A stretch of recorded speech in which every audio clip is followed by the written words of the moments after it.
আবরণেই নারীর সৌন্দর্য, পর্দাতেই নারীর সম্মান। এই একটিমাত্র বিধানেই লুকিয়ে আছে নারীর মর্যাদা রক্ষার এক অমোঘ বর্ম, হিজাব।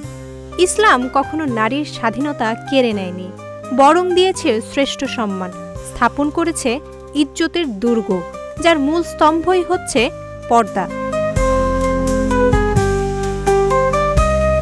কোরআনে সূরা আহজাবের ৫৩ নম্বর আয়াতে বলা হয়েছে, তোমরা যখন তাদের নিকট কিছু চাও, পর্দার আড়াল থেকে চাও, এতে তোমাদের ও তাদের অন্তরের জন্য পবিত্রতা বেশি।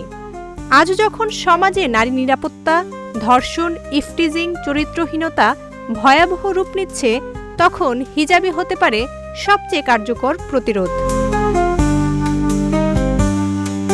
ইতিহাস সাক্ষী, নবীপত্নীরা, সাহাবিয়ারা ছিলেন পর্দার অনুপম আদর্শ। এমনকি তিরমিজির ১১৭৩ অনুচ্ছেদে রাসূলুল্লাহ সাল্লাল্লাহু আলাইহি সাল্লাম বলেন, নারী পর্দাবৃত থাকার বস্তু। যখন সে পর্দাহীন হয়, তখন শয়তান তার দিকে নজর দেয়।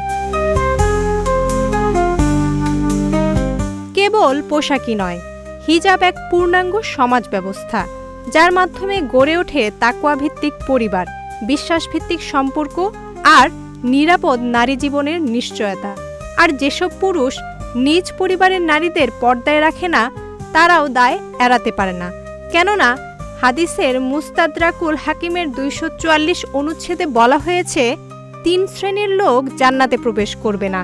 তাদের একজন হলো যে তার অধীন নারীদের পর্দায় রাখে না।